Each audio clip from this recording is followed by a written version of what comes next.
might be some rain coming through.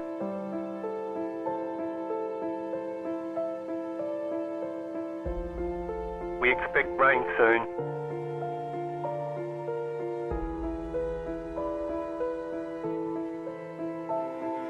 Rain is close.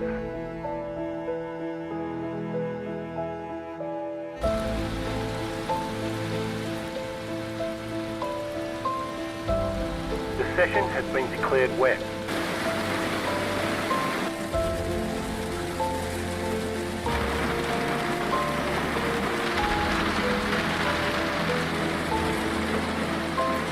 No sign of this rain stopping.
Rain is clearing up.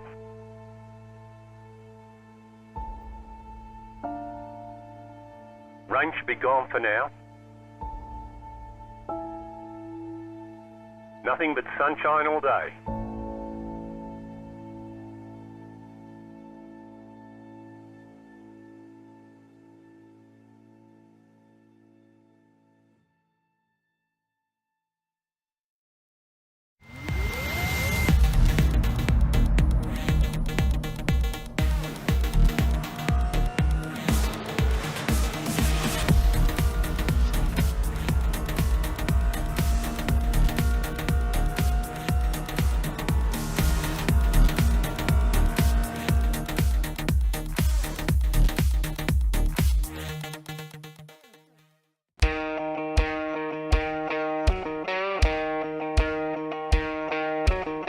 G'day and good evening to everyone tuning in on the platforms of Checkered Flag e-streaming as we kick off a brand new series. We'll pick it up at round number 2. Sandown last round and Phillip Island. What a way to start off the broadcasting here. My name is Peter Gretton, joined by Todd May, and Kobe Jordan is behind all the productions. Phillip Island, what a place. Melbourne, Australia is where we are situated here on iRacing. Todd, I think you've been here a couple of times in the real world motorsport. I'm sure you love the place just like everyone else, mate. Good evening to you. Good evening, Pete. Yeah, it's one of the iconic tracks around the world, especially when you're coming down Gardner Strait, going into Doohan Corner, and all you can see in front of you is the ocean. It's a pretty surreal feeling, and especially doing around 270 clicks, you are definitely moving. So yeah, it's a great place to be, and thanks for having me.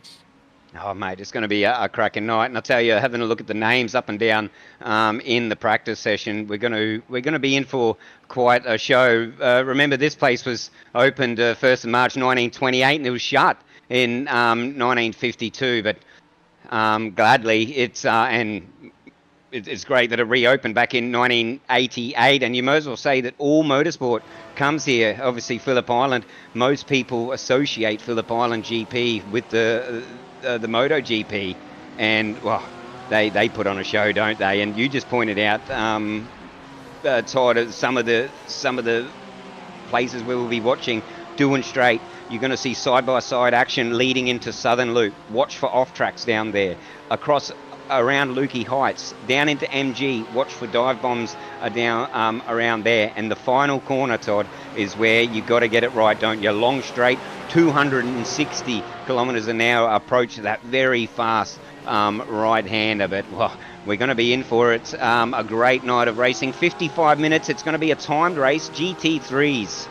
we always associate this with supercars in MotoGP. GT3s are here tonight. Quite a few cars, different cars to choose from, isn't it, mate? And I don't know who your favourite is here tonight, because we got, like as alluded to, a few big names. Andrew Dyson's always a favourite when you see his name in there. Robbie Bradbury, he always does a Robbie Bradbury, doesn't he? And Pavlovich and a few other names as well. Aussie Outlaws is the league we're here, and as I mentioned, 55-minute race, 75% fuel, 3 sets of tyres, and I think there was something I had to add into here. We have to take fuel. Definitely have to take fuel for this race, Todd. So a lot of strategy, and I love that in a league. Put the strategy, make the drivers think, because, well, their job is hard to keep it on the track here at Phillip Island. Let's put in a bit of strategy. Yeah, strategy is the key here.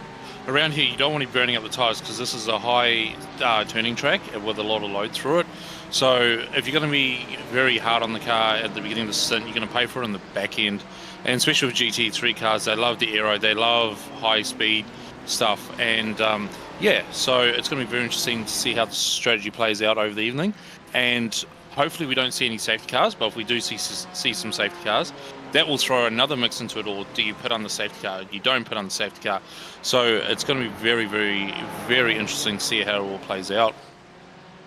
Well, I'm the opposite. I want to see a safety car, because generally when we're under yellow, it's because of carnage. And I'm a race fan commentator. I absolutely love a little bit of carnage. These guys out on track, they don't want carnage. Open qualifying is another good addition to this league, Todd. I absolutely love open qualifying. One person on track, yeah, that's shootout style.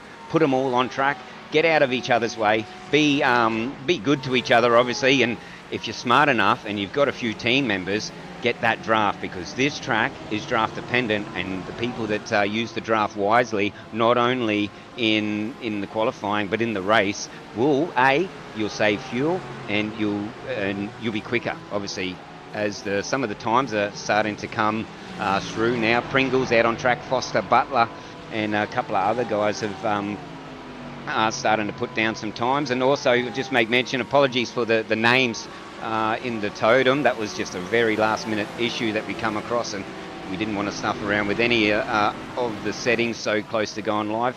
Me and Todd, or Todd and I rather, will keep you up to date with the names and numbers. So 246 is Pringle, 400 is Foster, 67's Butler, Phelps is 06, and so on and so on. We'll make sure we stay up with that, mate. But we'll get those best times up on the screen when they start to come through. But have a look at some of these drivers now, mate, starting to form up and to get in behind and get that draft. Yeah, exactly. So we just see in the background there, we got the Pacific Esports racing team running, especially livery, and it's very tribute to what's happening tomorrow for the Anzac. So we'd like to thank all of our servicemen, past and present, and coming through for their service and their dedication. And you can actually see that one now. So yeah, so it's really great that some of our teams have taken the special livery. So yeah, 100%. Right. It's a special day, probably the most special day in my mind, and a lot of other people as well. Anzac Day, 25th of April. No one forgets that one as well. Let's hope those. We'll get a car number off you, Todd, when you can, and we'll show that that car on screen for everyone to see. But Ruben Phelps 17. is 17. Ruben Phelps just put in a purple sector as well, so he's on the move.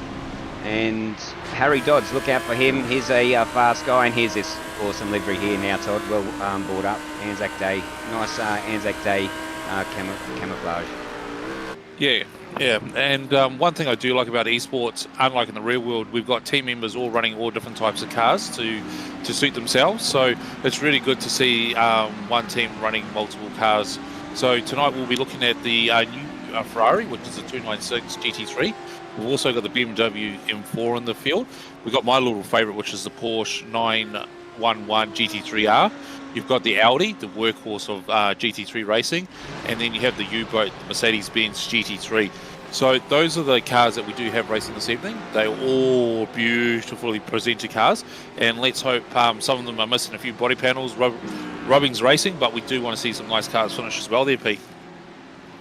Yeah, Rubbing's racing. That's definitely, now you're speaking my language. Rubbing is racing. 1:27.6 for Pringle. It's the quickest time out there at the minute. We are running a Pro-Am. You'll see the P just beside a couple of their names. They're the Pro, I believe, and the others is the Pro-Am. And just a little bit of our housekeeping before we get underway. We've still got 14 minutes, or just under 15 minutes. And just a shout out to obviously Mark Joe and the crew in the Aussie Outlaws Racing League, and of course our sponsor, naming rights sponsor, Everything Simulated. Aerial Auto Art has come on board, Lucas Auto, Outlaw Slot Cars and Pluckers Racecraft. So of course leagues like this one cannot do it without sponsorship. And a shout out to, we missed, it wasn't broadcast the first round, but our pro drivers, our podium. It was Chris Island, Andrew Dyson and Steve Banks. So look at them three to be on the podium, or hoping to get a podium, but anything can happen. Peter Pavlovich, Josh Minklemore and Mark Smith was your podium in your Pro-Am. So there's those 3 or 6 drivers rather are leading their respective championships. So look out for them guys to do well, as we've got a car making a pit entry here. And I'll make mention, Todd, pit entries really key to getting it right here. It's a long one. It's a very long pit entry. You don't want to be hitting your pit limiter too early, do you? And you don't want to be hitting it too late, or getting a little bit complacent of where that yellow, that white line is. It is a white line. It does blend in, but pit entry and pit exit is going to be key, because remember, at least 1 stop. I'm probably guessing 2 stops for tonight's race. Exactly. So pit entry, for a lot of people that may or may not know, comes off T11 there. So out of MG, you swing up around and you're hugging the racing line. So you don't want to be going too quickly. And if you've got someone right behind you, they're trying to get your draft to get you going off turn 12 there down Gardner Straight. So you've got to be very careful that you actually don't get taken out from behind trying to get into pit lane. And then you're right down, and then you're beyond that pit lane limiter at the last moment. And as you said, Peter, it's a very fine line between taking it too soon, giving up time, or pushing it and going through a drive-through penalty. And this is one of the worst places to be doing a drive-through penalty because of that long straight. And then as you're merging out, you're coming out into oncoming traffic. So if you're dicing and you're looking in your mirror and you're not paying attention, you're going to be taking somebody out. So that's where your carnage is going to come from, Pete, tonight, is going to be in that pit lane entry. But also Honda corner, do not forget about the late dive bombs coming around Stone corner into Honda. And then trying to get up to Siberia. The cars like to dance. You'll be on the traction control.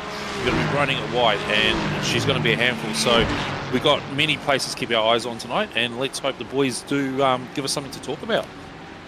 No doubt they will, as they're a little bit of a biff and barge now. Race Control will be looking at the qualifying standards here as well.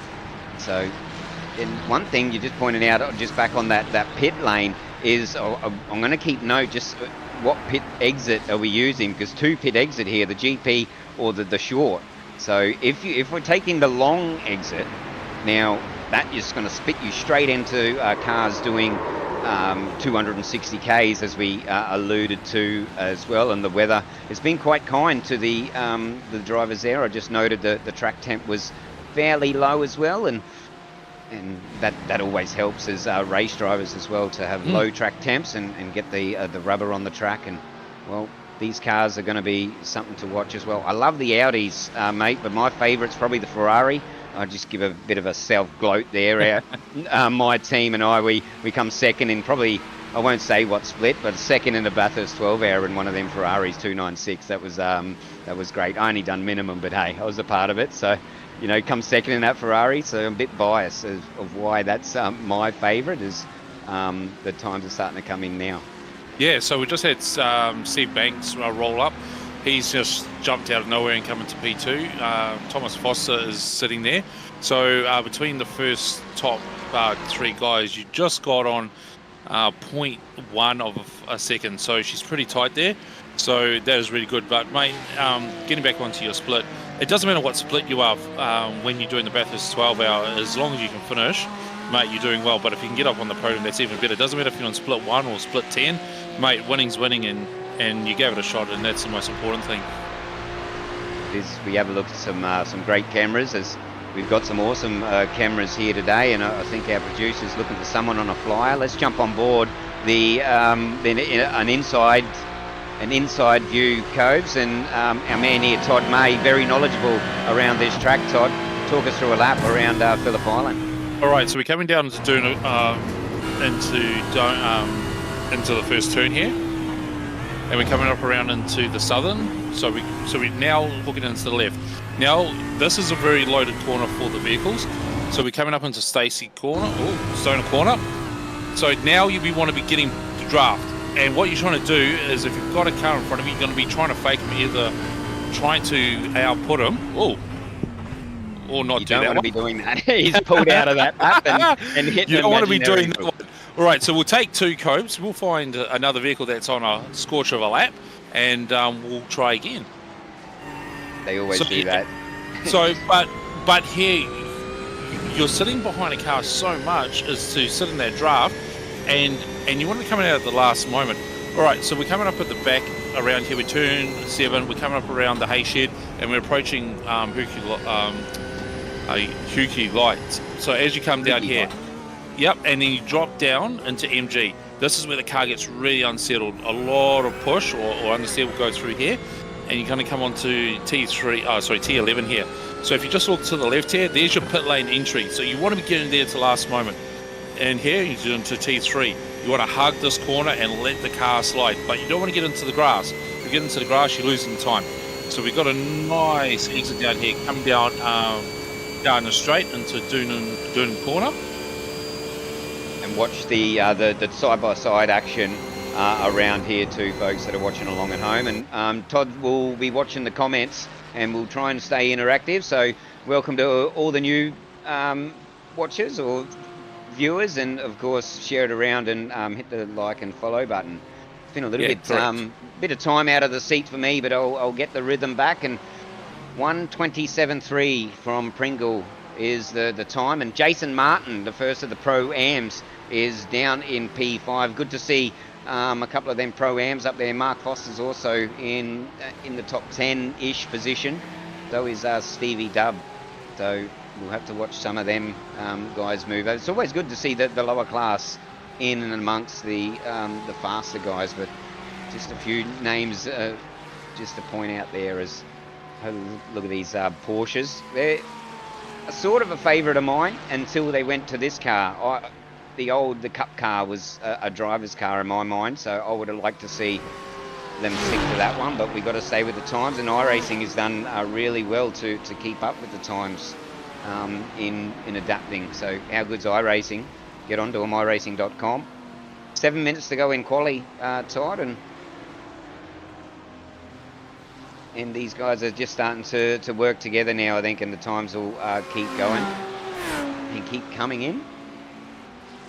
So we've got a Ferrari up on the top, an Audi, 2 Ferraris and another Audi. So Ferrari and Audi look to be the strong manufacturer. The first BMW is Dylan Gray, and he's back there in 7th position. A very handy car, that BMW. Actually, it's a lone BMW, or at least in the top 20. The first Porsche as well, which is Andrew Dyson in P6. Surprising. The Porsche I thought would have been a little bit more suited to this, but the Ferrari, my favourite, is up there as well. So plenty of different car mates to choose from, isn't there, Todd? And here's Andrew Dyson in that Porsche. He's got a teammate in front of him, a gaggle of Porsches, in fact. Yeah, look, the Porsches are a South Road car. Doesn't matter where they go, but this Ferrari, even in the real world GT3, has hit the ground running and made a massive impact. But Pete, I am a sucker for a Porsche. I do like the little Volkswagen Bug, and mate, with the little ducktail that she's got on the back there and the noises that she makes, she's a fan favourite anywhere she goes in the world. Probably one of the only cars that have kept the original shape too, isn't it? From way back when you just mentioned that tail. That was the sexiest car in that era, probably around about the 70s and 80s, that 911. God, I'd love to own one, but they've kept their shape pretty much from the inception of the 911 right up through. They're obviously changed, but you can still see little bits of the original one. And have a look at these DPR guys now. This is what you want here at Phillip Island. teamwork. There's Dyson getting a nice little tow from his teammate. And you're going to see that in that Stevie Dub. These two guys, they're in two different classes by the look of that. One's in Pro, one's in Pro-Am. But watch for these guys. You see them all around the oval scene working together like this in tandem. And you'll probably see them, swap over. You know, maybe giving Stevie Dub a run. Phil Visett is on a fly. I just seen he put a purple sector in. We're seeing a yellow for some reason. Not too sure what that is. We're in fact green in quali, guys. So yeah, we've just gone back green there, Pete. Yep. So at the moment, we do have a Pro-Am in the. The Pro-Am just dropped. What looks of it on the timing? So our first Pro-Am is Stephen Williams and P11 there. So look, it's great to see these Pro-Am guys mix it with the Pro guys. There's no harm in getting a Pro-Am there. So some of these Pro-Am guys actually put in the same amount of hours as the pros, but just not just there. So, but it's good to see. So at the moment, we're not seeing too much lighting up on the board at the moment there, Pete. So what we might do is throw it to a commercial, and we'll come back for the last couple of minutes of the qualifying session.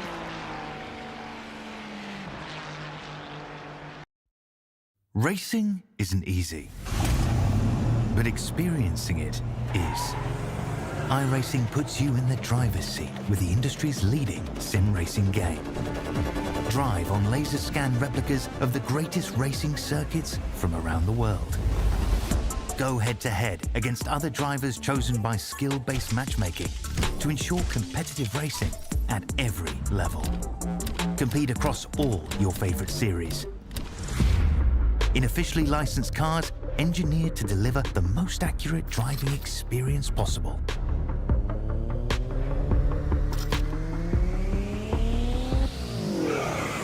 Join a race or host your own with players from across the globe. Race against the computer or in a league with friends. Feel the thrill behind the wheel. Visit iRacing.com.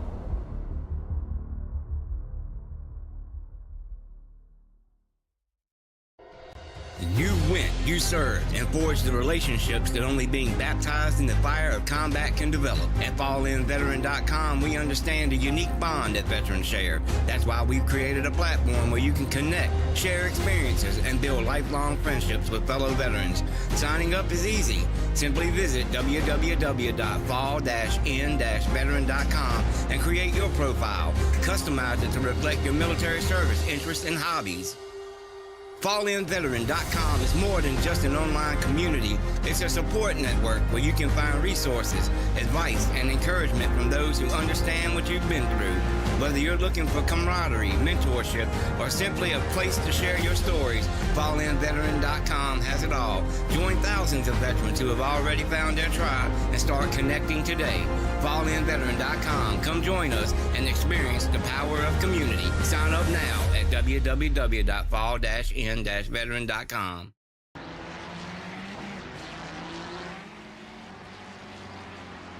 And welcome back. We're back for the last 2 minutes of qualifying. Pringle still leads the charge with a 127.332.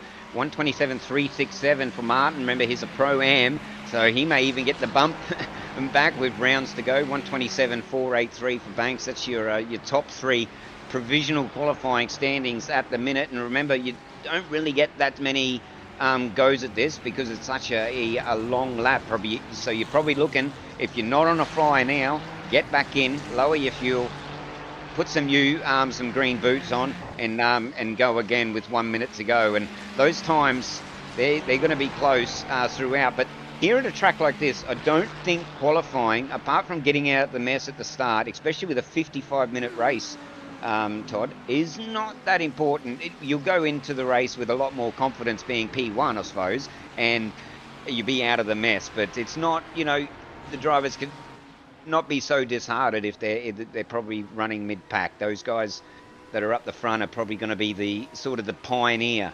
so to speak, in the opening race laps. And with the times in qualifying that you can see, the groups of the the gapping between the little groups. So you've got the, the top maybe 4 or 5 in the 27s, and you've got a massive group, like in fact right down to, I think it's into your 20s, into the 28s, mate. So right down to P23 is 1 second. So you've only really got 1.5 second field spread between position 1 and position 25. So that's pretty good on a track like this, as our quali goes into checkers.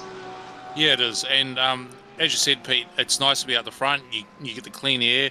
You're not moving around. You don't have somebody trying to dive bomb you. But if everyone has cool heads, keyword cool heads, everybody gets around Southern Loop, gets around Stony Corner, and get down to Honda. By the time they get to Siberia, they should start getting to single file. But as we know, a qualifying car and a race car can be 2 different kettle of fish here, and especially some people might start on higher tire pressures to get them away, but the car will go off towards the end of the stint. Or someone that's starting with a little bit lower fuel and a little bit lower tire pressure, mate, that car will be a little bit lazy, feel a bit unresponsive, push them wide a little bit. You start rubbing panels, you damage your car. Mate, it's all about mind games and strategy and how well you want that car to progress through the stint. Yeah, exactly. Setup. It's an open setup series, so it gives the drivers just a little bit more to think on as we ride on board with a couple of these drivers that are still on a lap. And yeah, well, he's in the draft right now, so let's see what these last guys can do. Andrew Dyson puts himself up to P2 with a 28.0 was his best.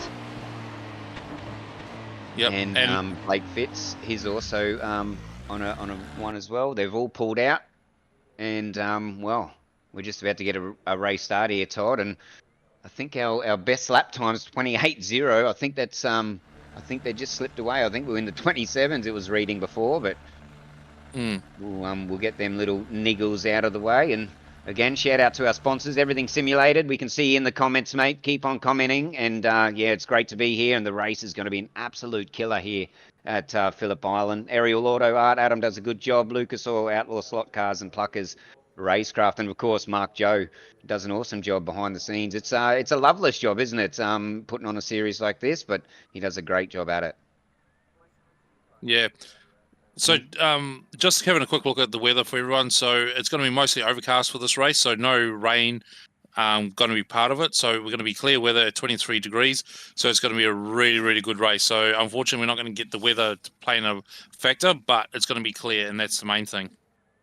Well, and the one thing with this series is that it will be in real life weather as well, as we're gridding. So we'll get the grid up. The race control briefings happening in the background, and well, it's going to be a very close start to the race, isn't it, mate? But let's get this grid and let's get this race underway here at Phillip Island. 55 laps, or minutes, in fact.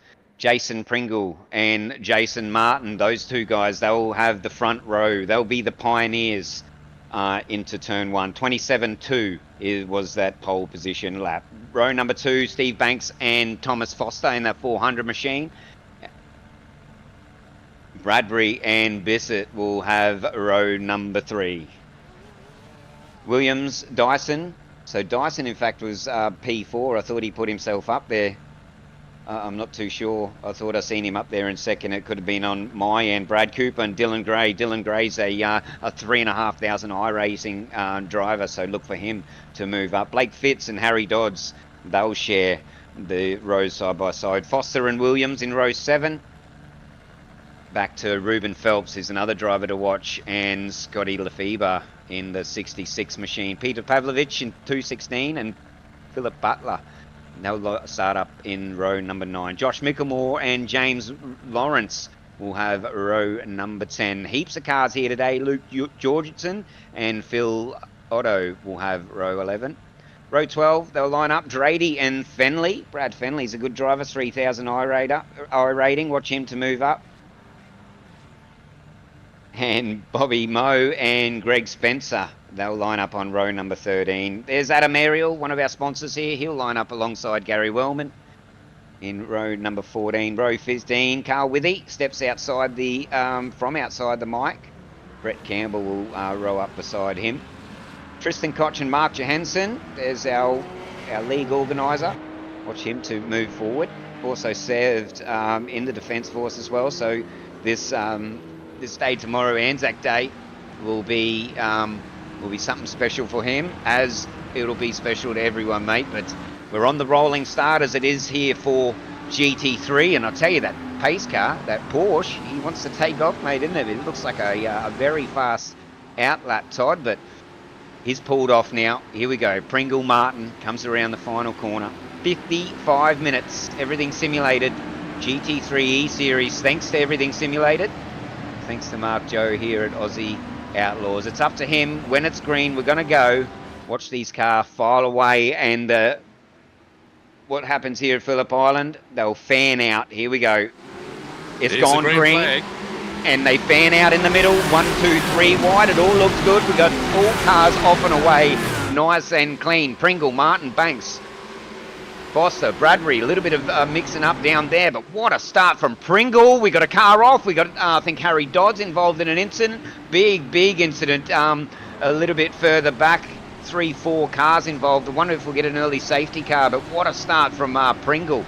And that's the 981 of Dodds. I'm not too sure what happened there. We'll get a replay in all due course, but, well, not the start for him, but the start for Thomas Foster. What a start for that guy, just straight out, and he got a good start. Here's the replay, Todd.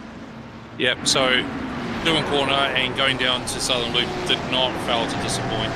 So they're all going for the real estate. Everyone wants the same bit, and unfortunately they're seeing a couple of people flying. So we're going to see a couple of really pit stops by a couple of the guys, but we're green, we're racing, that's the main thing, and everyone got away cleanly in the end. And it looks like we stayed green as well. Foster, Gray, Bradbury, and another Foster there as well. So Thomas and Mark up there. It's Pringle, Martin, Banks, Foster, Gray, Bradbury, Foster, Phelps, Pavlovich, Dyson's. That's your top 10. But a couple of starts from those guys at the front, mate. There's something to watch throughout the season, because, well, look at this. 1, 2, 3, 4 cars. They're already starting to make a gap. Lap 1 done. 38 is predicted. 55 minutes is definite. So side by side, here's this action down into the first corner into Southern. Yep, and I got that wrong. We're in Southern Loop. Oh, so you can see already the first 4 cars have already gapped the field. So they're going to be streaking away, but again, a safety car will bring everybody in. So you don't want to be going too hard too soon. You don't want to use up your equipment. You don't want to use up your tyres, and you want to be fuel saving, because the quicker you can get in and out of the pits means you can you're stationary less, so you're moving.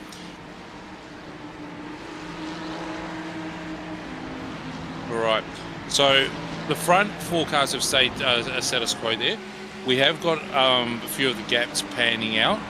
But how good is that Pacific Esports car with that special livery on it this weekend? Looks bloody excellent, doesn't it, Pete? Oh, 100%, and hopefully he can get there and finish the race with the livery in one piece. So our top 5, Pringle, Martin, Banks, Foster, Bradbury, we already mentioned. Jason Martin, first of the Pro-Ams up there in P number 2. We're riding on board with machine 246. That's Pringle, the leader. Yep. So Pringle is now coming into doing corner. So it's going to be a quick right-hander, tab on the brakes, get himself set up for Southern Loop, but you don't want to go out too wide or keep it too narrow. You want to keep the car flying. So he's doing a really good job here. But my hat goes off to Jason Martin, a Pro-Am keeping up with the Pro. Mate, he's giving them a run for their money. And look, sometimes a Pro-Am can get up there, then he becomes a roadblock. But Jason is definitely keeping the pace moving there, and it's really good to see. Yeah, definitely. It's also, he doesn't want to burn his tyres, burn his fuel up. But those top 4 working well together in unison. We'll go back a little bit further to Andrew Dyson, the 41. He's working in tandem with the 50 of Mark Foster, who's having a little bit of a blinky issue. But we love a good blink, don't we, Pete? Oh, we love a good blink. It's awesome for TV. A little bit further along the way, we've got a 4-car train. I think Brett Campbell is involved in that, and just coming over the top. Oh, big chain, probably 5 or 6. So Campbell, Withy, Mosh, Spencer, they're all in the heat of the battle, and we'll just keep going back. If we can, we'll give everyone a little bit of stream time down into MG. And you're going to see later on, I thought we might have seen it a little bit earlier, the dive bombs that happen in MG. Or not dive bombs, but the dives, the sneaky dives down through there. So it's a 74 that we're riding on at the moment. Yeah, so you can see them all trying to get in each other's stream, break the stream there. That's why they're moving around quite a bit, because they're trying to interrupt the airflow. And once they pull out, it's like they pretty much hit a brick wall, and it takes away their momentum. So what they're trying to do when they're moving around like that is to break the momentum, break the toe. Oh, we got another one off here. So he's going around Stoner Corner there, or the end of the Southern Loop, and he's lost a ton of positions there, Pete, but he's back on track with no incident, so he'll be on his merry way again. One good thing about Phillip Island is the only thing that really hurts is your pride. It doesn't, and your track position. It doesn't really hurt your car. There's lots of room to move off track, but the thing is, it looks, if you have a look in some sections, the off track, the verge rather, is off. You've got the 74 just having a incident in the background I just seen there. So that's it's just the nature of the beast here at Phillip Island as we go lap 4 of 38. All right, so we'll see if we can get an on-car here with Jason Martin, so we can actually follow around Pringle here and just see the lines the two cars are taking. So we just jumped on board here with Jason. He's coming around Southern Loop, so you can see very smooth. He's not tugging at the wheel. It's letting the car move naturally. So now we're coming down through into Stoner Corner, really quick. You're accelerating. And you'll be looking around about the 200 meter board mark here going into Honda. It's a bit of a this one. You start catching on the brakes, you go, yeah, I'm doing well, and then as soon as you come out of Honda, they just pull away from you. So we're going up to Siberia. It's a really funny corner because you don't want to ride the ripple strips on that one, Pete, because it'll suck you in, will throw you out sideways. So now we're coming up to the hay shed, and we're coming down into Lukey Heights. What a little complex this is. You come up, you don't see much, then all of a sudden the track just disappears from you here, and you're looking across over to the pit straight there. Yeah, it's a tricky track, as I just mentioned, and well, to be honest, I can't really see the car numbers, so the commentaries are really hard for me to keep up, mate, so you might have to take lead. Yeah, 100%. All right, so now in this part of the race, everyone knows what they got underneath them. They understand if they got a little bit of damage. They're working out what they're doing. They're playing with fuel numbers. They're playing with trim. There's not much overtaking that will happen in this part unless somebody really makes a big error, or that they really want to get past somebody. You just want to put a station quo, but you don't want to get the group in front of you getting too far away, because then it makes it harder for you to catch up a little bit later in the race. So Jason's doing a really good job here. You've got the two Pacific Esports racing cars, nose to tail here. So as I was saying earlier, it's really great to see this one team using multiple cars. You got the Audi Evo there, and then you got your favourite car, the Ferrari there, Pete. Yeah, the Ferrari, mate, definitely a great car, as I've mentioned. We'll run through our top 10. Pringle, Martin, Banks, Foster, Bradbury. That's your top 5. Dyson, Gray, Foster, Phelps and Pavlovich. There's 2 Fosters in there. 1 Mark is in P8 and 1 Thomas in P number 4, which we're on now, I believe. Yeah, that's right there, Pete. All right, so everyone is a little bit status quo here. Everyone's been really nice to each other. There's no biff and barge. There's not much really happening. This is a really sensible race. Can you believe it? There's a first for everything in there, but this is what I find with GT3. You get your own real estate and you go for it. It's more sometimes it's more of a strategy race. That should tighten up as the race goes on. 7 of 38. I'm not too sure. What are we doing? Let's do a little bit of number crunching. 27 and a halves we're doing. And we've got a 55-minute race there. So we may even get the full 38 in, mate. Just really, really quick math there. We may fall 1 or 2 laps short, but well, time will tell, I suppose. But yeah, definitely these guys are very sensible at the moment. They know that they've got the pit stops and their strategy to play out, mate. So yeah, they're keeping clean heads at the minute. Yeah, exactly. So on screen we've got Peter here. He is down in P10 at the moment. So nice little train here. You got P10 to P12. No, P14 there. So nice little gaggle of cars. Doesn't look like there's much happening. So they're just, as you said, just saying status quo. But mate, I'm pretty sure you got the propeller heads in the background. You got the teammates talking to each other and trying to suss out what is going to actually happen in the next part of the race. So it looks like your math might be right on point there, Pete. We are going to get the 4 laps in. And so that means everyone needs to play with fuel numbers. You don't want to fill it on the pit stop, but you don't want to overfill it. Because as I said, you can lose a second in the pit lane, you'll never catch back up on the racetrack. Yeah, well, that's right. And if you choose to go in a little bit too early, or if you don't choose and have a little bit of an accident like those guys that had the T1 crash, you got 3 sets of tyres, you need to pit at least once. If fuel's going to be tight, well then, are they going to make it home? Yeah, correct. If fuel wasn't going to be tight and they've gone in under damage, I'm not too sure of a fast repair or anything. If there is a fast repair and the fuel wasn't going to be tight, watch for those guys if they can manage tyres that had a little bit of misfortune at the start to be there at the end. But I don't think that's going to be the case with a 75% fuel restriction. Although in these cars, it's generally an hour stint. What I learnt very quickly in enduros as this train of cars gets really close together. Yeah, great. And what some of these guys might be doing as well, Pete, is what we call coasting. So instead of being full acceleration, they might be 3/4 accelerating, but they're keeping up with the car in front because that front car is breaking the wind that's dragging them along. So they're actually fuel saving here. So what Pete's doing here, he's using Ruben as kind of like a buffer, and he's using him to move the air, and Peter is using him as a buffer to save fuel. So that fuel that he's saving there might be half a second. There's a jump at the last pit stop. There's a full position gain. So just simple things like that can make big sacrifices in the end part of the race. That's right. More fuel saved on track means less fuel goes in and pit stops, and seconds is key.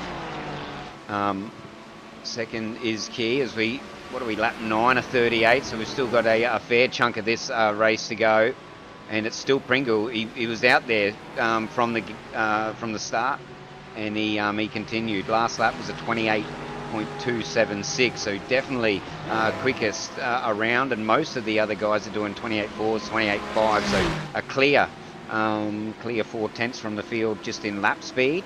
But is that pushing too hard too soon? We're going to be talking about this strategy, this fuel game, this tyre issue that we're going to have later on. So is our leader pushing too hard right now? Only time will tell, I suppose. He's got a 0.7 of a lead over our Pro-Am in P2. Jason Martin, how good is he? Is sticking up with these pro guys. Yeah, mate. He's, look, as I normally say, the Pro-Ams normally come a roadblock, but Jason's just thrown a clean pair of heels, and he's shown that he can mix it with the big boys. But look, Jackson Pringle's been around for a couple of days, mate. He's no amateur at this. He knows what he's doing. He is just pacing himself to what the field has got. I would highly doubt that he's on 10/10s. He's his quickest lap of the race is a 27.6, and his current lap at a 28.6. So he's a full second off his PB there, and that PB was done with a full tank of fuel on fresh tyres. So I'm pretty sure if crunch comes to shove, he'll turn up the wick and he'll just start gapping them, mate. Yeah, I think so. We've got a Ferrari, 2 Audis, a couple of Ferraris with a Porsche. in P5. We've got the BMW, solo BMW in there at P7. Actually, it's not solo, so I didn't see Otto was in a BMW early. Apologies, mate. You are still there. It's down there in P16. So got a good mixture of cars and manufacturers up the top. First, Mercedes. Oh, I thought Mercedes would have been a little bit stronger, and that's Peter Pavlovich that you mentioned before. He's back there as well. Yep. So Peter's there in the P10 in the first Merc. But the best thing that I like about the BMWs, mate, it's got the big VL dose.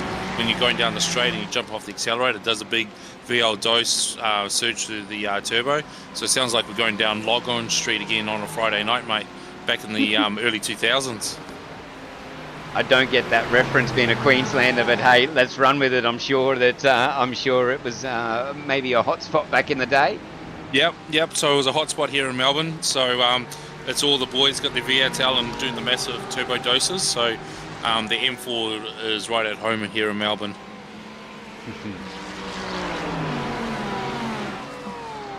All right. So at the moment, everyone is pretty much status quo. Everyone's just punching out consistent lap times.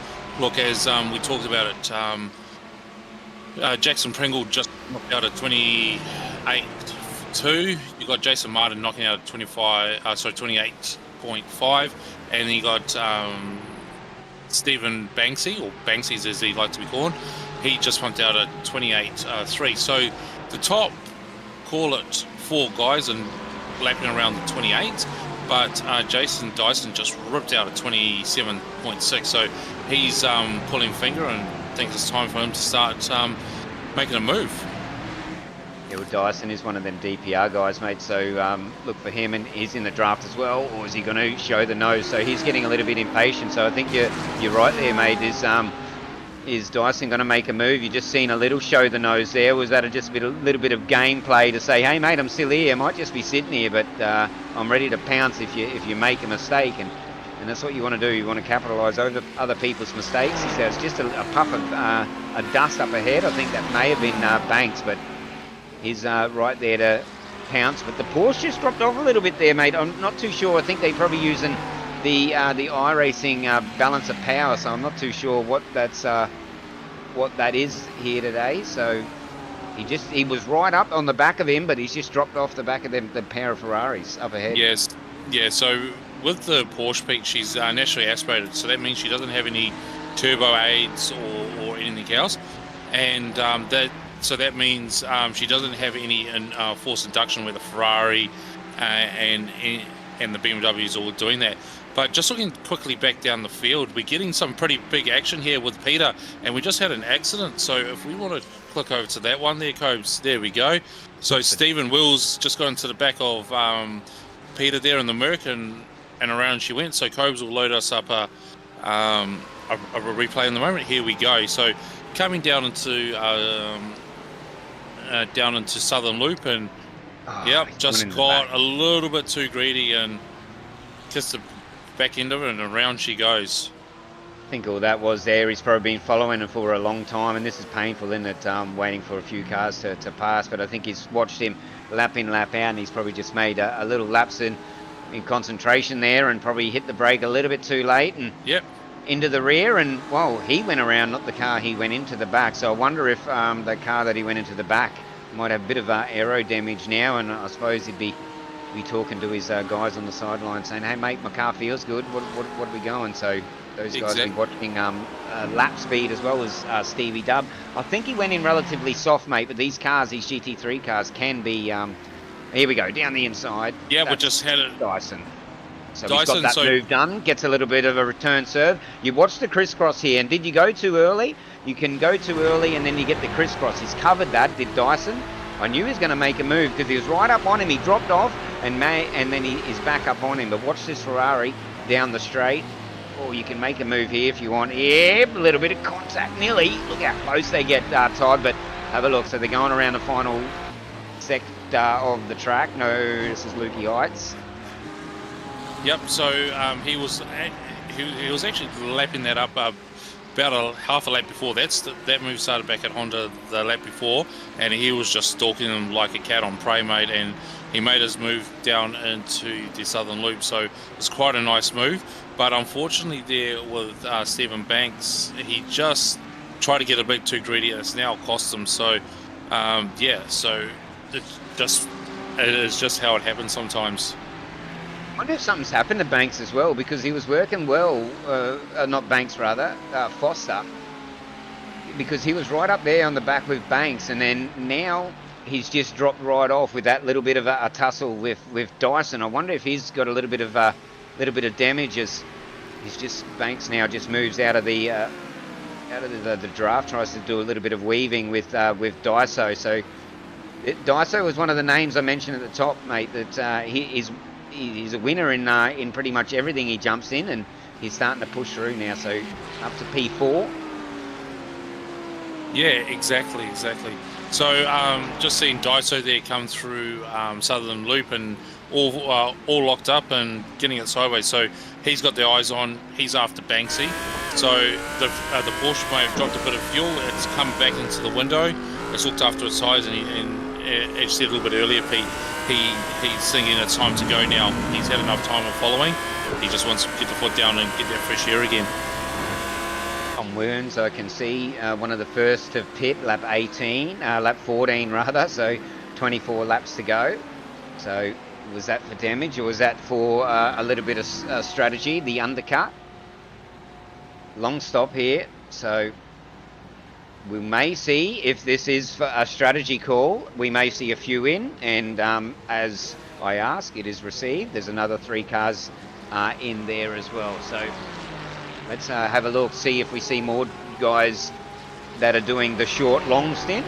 I'm not too sure if that's going to be beneficial. If you get a late caution, those guys that pit late, I think will, with the clean tyres, clean green tyres, will probably be more beneficial as he just moves out of the road. He essentially becomes a lapped car.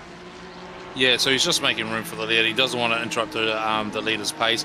He's on fresh tyres, and the last thing you want to do is get into a battle that you got no business being part of. You chew up your tyre, you make a rookie mistake, and you take out the leader, mate. That's the last thing you want to do, is take out the leader. Yeah, definitely is.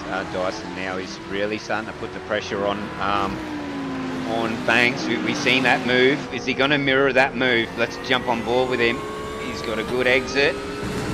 I reckon Dyson here will put the move going down into MG. If not, he will stalk him going right around and make his move into turn 1, turn 2 down there. So let's see if he does a bit of Morse code on Banksy's rear bumper down here. So you can see Banksy gone straight defensive. So I think he's going to line himself up for that straight into turn 1 there, Pete. Yeah, well, he wasn't quite close enough there. You've, especially the caliber of driver, you've got to be right up on the back of them to make the move down in MG. You don't. I was calling it a dive bomb, and I just put my inverted commas up, and I don't know why, but because you can't see me. But you got to be really close, and I call it dive bomb. Here we go. So Dyson's going to go around. No, that's not Dyson. Yes. So Banks is defending rather, but then Dyson's going to have the inside line for the loop, and they're staying side by side. And watch the crisscross. No, so Dyson, cool head, wasn't it? That was almost a soft pass, and Dyson gets it done relatively easily. I don't think it's a soft pass, Pete. I think it's more strategic. Banksy mostly thinks, okay, cool, I don't have much with Dyson at this part of the race. There's no point battling him and slowing each other up. And when you start battling each other, you actually pull yourself backwards, and the cars behind you catch. So sometimes it just might be smarter, let the quicker guy go, let him go on with it, and you get back into your rhythm, you get back into your speed, you get back into your zone. Okay, the zone might be 2/10 slower, but it's quicker than holding yourself up by half a lap, blocking where it's not need to. Then the car behind starts getting frustrated, starts tapping on your back bumper, and then, look, it might even take both of you out, and that's the last thing you want to do. Yeah, you don't take anyone out, especially in the midst of strategy, fairly busy pit lane. I think a couple of them cars are maybe in there from the start because they were in there, the 30 machine. Well, that's what he says on his windscreen. Anyway, yeah, so they've been in there for a long time. Yep, so just having a quick look at the YouTube comments there, Pete. So Khan 093, which is Brad, he's posted up after getting taken out on turn 1, turn 2 with a 15-minute repair. I've left the race and decided to listen to us and watch the live stream. So thanks for that, Brad. We've got Edward Foster here. This is where all the cool people used to go, Brad. So that's mostly, I don't know if he's talking about Lygon Street or down Pit Lane, but it's definitely the way to go. And Andrew said, let's go with the RB30 with 26 head. So we got some old school Nissan boys listening to the stream. Nothing wrong with a good old school Nissan. They were awesome cars back in the day, weren't they? I'll tell you, they've progressed from then. The old Nissan Skylines now, they're absolute weapons. I love the good old Nissan Skylines. Yeah, 100%. Mate, if you take a modern GT3 car and put that up against the old Godzilla, mate, you'll be looking at where's the roll cage, where's all the safety, where's all the electronics that we're so accustomed to seeing in our modern cars. You're like, how did these people race these cars back in the day? Got a bit of battle happening now, so I think he got that move done. He's already up onto the back. I think that's Phelpsy in front of him, and is. So that's Lawrence now. Little bit of a battle, and you're dead right. I just touch on what you said before about the soft pass. That yeah, I keep forgetting it's a GT3 race where your tyres at the end of the race is what you want to keep good. As like the Ferrari just launches out of the corner, maybe a little bit of a poor exit from Lawrence, but definitely that Porsche, that number 12 Porsche. He's sitting in top 10 at the moment where he sits, and down the straight now, so a little bit of breathing room for them as Wolf down and around his teammate 27. Got something happening here, so it's Ruben Phelps, our leader. Whoa. Oh, big tank slapper. That's the 015, sorry, my mistake. Yes. Not Phelps. Brett Campbell. Yeah, that's what you don't want to do. You don't want to touch the grass. That's all that was. That was just a little lapse of concentration. Just a tap on the grass and then a big tank slapper to follow. Correct. So just having a look at the timing board here. Andrew Dyson is on it. He is just walloping off a 127.9 with the rest of the field sitting in the mid-28s. So Dyson's got the eyes on. He's in the groove. The car's where he wants it to be. His next target is going to be Jason Martin. So it's going to be very interesting to see how Jason deals with this. Is he going to put up a fight? Is he going to battle? Or is he just going to go, look, you know what? It's not my fight. I've had a good run up here in P2. It's time for somebody else to take it over and see if they can take the lead.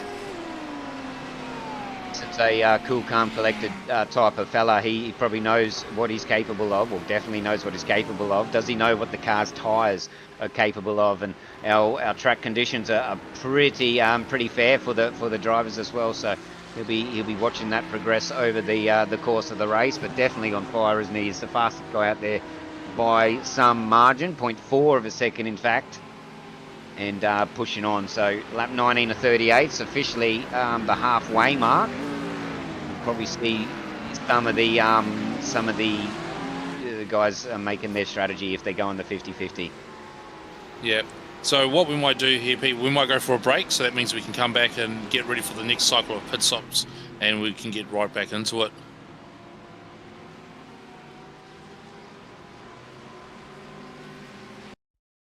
Racing isn't easy, but experiencing it is.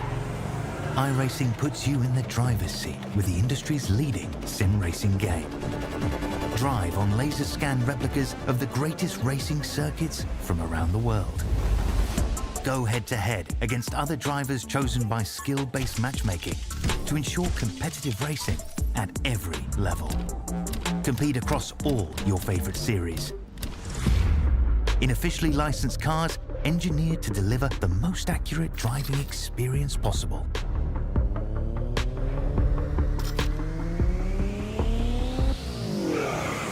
Join a race or host your own with players from across the globe. Race against the computer or in a league with friends. Feel the thrill behind the wheel. Visit iRacing.com.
And we're back here. We're just past the halfway mark and very, very busy pit lane. Andrew Dyson takes, we'll make a mention of that just off air. He's just taken P2 of Jace Martin and he's ducked in the pit. So the 50-50-ish is what Dyson is looking at. And he's only fallen through the field to P8 from P2 after his stop. So that was a very nice, handy stop for Dyson indeed, mate. But it was a very busy pit lane, so a lot of drivers are on the same strategy. Yeah, so it looks like they'll be doing the supercar strategy. Run long as you can, hope for a safety car. No safety car, coming towards the end part of the race. Low on fuel, new tyres. That means the car will be very smart and we should be very racing towards the end.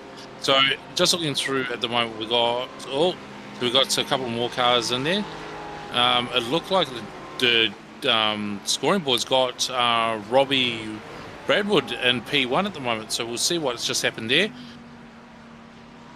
Yeah, Bradbury's taken P1. Pringle is in the lane. Martin followed him as well, so the two leaders are essentially in. Andrew Dyson up to P8. He is right behind Fenley at the moment, coming around the last corner. So let's see where he leads. So there's it's going to be close out here on the exit. Fenley is gone to the left, Dyson to the right, pit exit. Whoa. So Dyson held up a little bit by Fenley through there. He's going to go down around and try to go down around the outside around the southern loop. So let's have a look at this. Fenley holds it in. Dyson around the outside gets the move done. So Dyson got held up there a little bit, but that's fair game. And we got someone off. We got someone off in the background there. So wow, it's all happening here about the halfway mark, mate. But definitely action aplenty. Bradbury leading at the minute, but let's go to a replay. Let's see what happened here. Yeah, I think he's just all done all by himself, just outbraked himself and just run a little bit wide, and that's all it takes. And all innocent, no harm, no foul, didn't interrupt anybody else, and got back onto it, and off he went. Yeah, cold tyres, I think that was, as a few more cars come back out onto the racing surface. It's a little bit overwhelming too when you know you're coming out, when you're using the short. Big moment there, nearly off track for that car there, mate. But yeah, it's a bit overwhelming when you come out of that exit and cars are flying past you, and they try and hug, as you just seen the top of the hill, hug to the left side of the road to get set for T1 and then around Southern Loop. So Bradbury's still yet the pit. Yeah, this is going to be very interesting. Don't know how much more this is going to be returned for Robbie here, because he is on older rubber. Yes, he's light on fuel, but the rubber isn't there. With Dyson coming and Pringle coming, they're going to be on fresh boots, low fuel. They're going to be going, and the lap times are going to be there. So we'll just let them circle around and see what they're doing for lap times and see how much longer Robbie's going to take this for. Yeah, it's always a guessing game when we try to call strategy, but Dyson's there and thereabouts. He's right up behind Pringle now, so P1, P2 essentially on the racetrack, but right on board with this car. I think it's the 35 machine, and is. All right, what's our bets, Pete, that he'll go for another lap, or do you reckon he'll pit this time by? Well, you would probably say, strategy-wise, you'd want to go in now, but has he got the pace in him? I know Bradbury is fairly fast character, mate, so let's see what he does here. And I'm going to say, he just answered our questions there, so I'll bet you that he stays out. What do you reckon, Todd? Judging by how he's going down the front straight and the speed he's going, yeah, I think he stayed out. But again, Pringle and Dyson are catching him. They have got the lap time there, so it's a very interesting strategy here. The people at the Pacific Esports propeller heads will be there in the background, giving him the best advice that he can. And at the moment, the advice is stay out and run with it. So according to the lap counter there, we've got just on 14 laps to go. So it's going to be very interesting to see how far he's going to take this thing. Well, you're looking at a transit time of 14 to 42-ish for most of the drivers there. Box of around about 21, late 21s to 22s, with a lead of only around about 33 seconds for Bradbury. So he's going to fall probably down to around about P7 when Bradbury comes out, just how it stands, give or take a litre or two or second or two less on fuel. So Bradbury definitely is going to fall down, but that's going to open it up for greener tyres at the end. So his strategy, you know, a bit of give and take at the moment, 6 of one, half a dozen of the other, of if that's going to be good for him or not. He's actually running by himself with no help and still running 28.5, so he's still got pace in the car. Yeah, and there we go. Dyson has just cracked off a 27, so these tyres are just coming up. But it's going to be very interesting when he does come out. Oh, what's happened to Pringle? What happened to Pringle? That's, I was just thinking the timing boards are just lit up. Pringle's dropped down to P6. Dyson's dropped back to T. Oh, no! P4. Here we go. That answered our questions right there. Yeah, a little bit of nose to tail action there. Race control will be busy on that. I'm not too sure what they'll say about that. Let's have it go back live rather. But he did stop and try to give that position back, but then the cars behind him were coming. So let's have a look and see what happens there. But well, that answered our question. What happened to Pringle? He drops back to P6, mate. So his team will be in his ear going, "It's all right, mate. You'll get him back. You'll get him back." Stewards will be onto it if they deem it. Oh no! So Robbie Bradbury's in the lane now. Yep.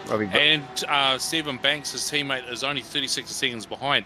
So this will work out quite good for the Pacific Esports team. They might have 2 cars on the podium here. And look who's the winner out of this, Jason Martin, our Pro-Am.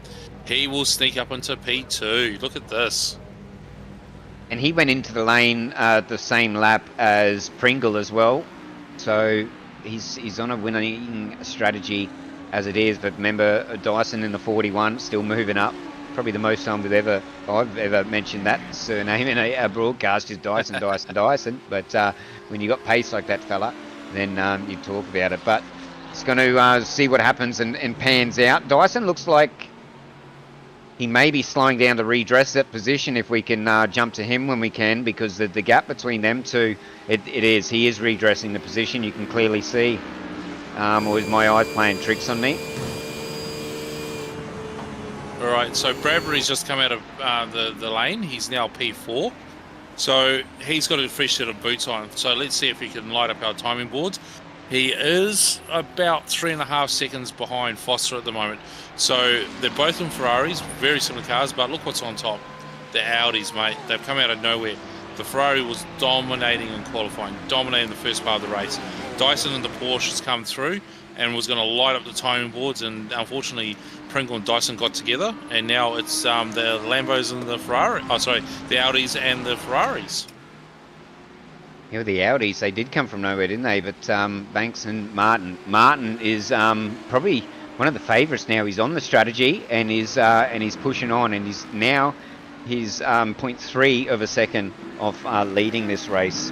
So let's see what he can do, mate. He may even get the bump into the pros after this one. I'm not too sure if they do it at the end of the season or not, but definitely Martin is putting on a show here at Phillip Island. He's only 0.3 of a second off the lead overall. And remember, he is in the Pro-Am. Yeah, so his last lap was a 27.9. His quickest was a 27.8. So he is on it. And again, he just done another 27.89. So he is just rolling out his quickest lap time after lap time after lap time. So Banksy was 28.3. But once you get that close, Pete, if you've got the very similar setup, very similar car, it's going to be very hard to pass. You have to nudge that back bumper. Let them know that you're there and force the car into mistake. Do not let the mistake come from you. Because if you do, you take both of you out and there goes your race. So as we've seen it at the moment, we've got the Pacific Esports cars 1, 3, and 4 at the moment. So if Andrew, if you get Robbie up there and then you get into P2, but Dyson is coming. He's just dropped into a 27.70 on that previous lap. He has got the eyes on, and he's after that podium. Yeah, he is after that podium, and I mistakenly thought he was redressing there, but no, he's definitely not. But we're right on board with these guys, because these guys is where it's going to happen. And what do you do if you're Martin? Do you know that you're in the lower class, and do you just wait and just pounce at the end of the race, just come out of nowhere? Do you sit there? Do you use the mirrors, or do you get out in front? I suppose it depends on the guy. It depends on the guy under the helmet. Is he a better leader, or is he a better follower, as he's showing the nose now? So a little bit of gamesmanship, if you will, around the circuit of Phillip Island. That's the way to do it, and you touched on it just then, mate. It's easy to pass the guy when you force the guy into a mistake, and he's off mowing the grass. Yeah, exactly. But we just don't have the correct data at the moment, but it'll be very interesting to see how old the tyres are on versus Banksy's versus Martin, because that'll also tell you what they've got underneath them. But when you also sit up behind a car like that, everything gets warm, tyres get warm, you get a bit of push, you don't have the free air. So it's going to be very interesting to see their strategy and what they're doing. You think most cars are pit now, and yeah, I'm not too sure of reading this data. It's my first time using this timing, but the stint, what it looks like, Banks has done 8 laps since his stint, if that's correct, and 7 laps for Martin, and then 3 laps on this set of tyres for Bradbury as well. So Bradbury's going to have the cleanest tyres at the end. Dyson, he's done the same as Banks, the leader, if the data's correct. So Banks and Dyson, they're going to have a little bit older tyres than the rest of the field. I tell you, Otto, if he can move up, Otto and Fenley, they're relatively fresh tyres with only 5 and 6 laps done respectively. So yeah, there we go. So that definitely is the stint. So the leader's done 9 laps and Martin's done 8. Look out for Robbie Bradbury to do a Bradbury, I think, with only 4 laps on his tyres so far with 9 to go. Yeah, good spotting there, Pete. But again, lighting up the timing boards is Dyson. Dyson's on 9 lap old tyres, so they're there or thereabouts with the leaders. But mate, he's punching the times in. So the leaders are doing mid 28s. He's doing high 27s and low 28s. So he's definitely got the eyes on. Thomas Fraser there has done 12 laps, so his tyres ain't as new. The life may not be there, so he may not be able to put up the fight. So here we go. There is Dyson behind Thomas Fraser as we speak. I'm pretty sure he'll make pretty quick work of the Ferrari. And also, just touching back on that 41, yes, he is lighting up. Yes, he is doing the speed, but is his tyres going to hold up? He's a clear head. He knows the car inside out, one would think. And hopefully, let's see if he can. He's down. Here's one of these dives down at MG. We have contact and gets the job done. Oh, no, it's not. No, it's not the Ferrari. This is one thing here at Phillip Island. The job's not done. There we go. So a little bit of chatter in the radio there as well. He was late to make that pass into MG. A little bit impatient. Watch the Ferrari maybe try and put his nose down here at the loop. No. So the 41. No. Oh, here we go. What a camera view. Look at that. Sitting on the back bumper. No, Dyson's made a pretty quick work of Fraser, unfortunately. There's 4 laps difference in tyres, so it doesn't sound like a lot, but, mate, there is a bit of a difference there. So here we go. So Dyson's got the eyes forward. He's after that podium. He's got Bradbury in front of him. So let's see how long it takes him to get up there. We've got 8 laps remaining, give or take a lap or 2. So it's going to be very interesting to see how quickly he gets up behind Robbie there. And does Robbie get the elbows out? Does he make this Ferrari of his as wide as a school bus? Or does he try to hope that that Dyson makes another mistake like he did there with Pringle? It's going to be with pace that he's putting in. Let's see if he can maintain the tyre wear. We'll run through our 10 just quickly. Banks Martin, remember his Pro-Am. Bradbury, that's your provisional podium. Dyson and Foster's your 5. Then we got Pringle, Gray, Foster, Lawrence, and Phelps. Ruben Phelps, he goes 6. That will round out your 10. And Phelps, he's doing 9 ones as well. So big group of cars in that 8, 9, and 10th position. doing around about the same times, around about that high 8s to low 9s, and yeah, the guys are pushing on pretty well. And you know, is Banks and Martin going to hold off the Flying Dice, and can Bradbury get up there as well? Bradbury's going to probably be the most comfortable in the top 5 there, mate. With his tyres would be probably in the optimum range at the moment with only 6 laps on them. Yeah, that's right. But mate, Dyson is the quickest out of the top 4 cars. So, but my question is to you there, Pete. What version of Dyson do we have tonight? Do we have a V2? Do we have a V10? Is it the animal cleaner? Mate, time will tell. What version? You'd probably have to ask him, is what I'm going to say now. But I tell you, Martin's 0.3 off the lead. Dyson's just put in another purple, and Bradbury is just hanging there. So the top 5. And they're starting to tone it down. I've just felt these guys in probably the top 5, top 6, just to calm their heels a little bit. I think what they're going to do is maybe cool off their tyres and have a 5 lap dash at the end, as I believe we're coming up onto some lap traffic. Mate, I don't think Dyson's going to be turning it down. I think he'll be turning it up a volume, mate, and adding that boost mode in there to get him cranking, because he is, at the moment, out of the top 3, he is the quickest, and he's nearly half a second quicker than Martin at the moment. So you're taking half a second out of the lap out of P2, mate. That is no mean feat. So they're just crossing over. Yeah, again, Dyson, Josh dropping down to the 27s, so 27.9, and the 2 cars or the 3 cars in front of them are in the high 28s. So she's on for young and old. Top 2 have turned up the week a little bit as well, with a 28.6, 28.7 respective. So Martin is starting to put the pressure on a little bit now, and let's see what he can do. So has Martin, has he had enough of this view? Because when you're watching a car for as long as he has, you don't want to be looking at those tail lights. Although a P2 when you're a Pro-Am over this class of field is quite a feat. As you can see, a little bit of a line different there from Martin. He's just probably maybe filling the mirrors, but he looks to be car width to the left. There looks to be a little bit of oversteer happening in that Audi in front. Deep under brakes goes Martin. And that front car of Banks is starting to react a little bit to tyre wear by the look of that view we had there, Todd. I noticed a little bit of a loose rear end from the leading Audi. Yeah, look, we don't know how hard Banksy went off that first tyre stint.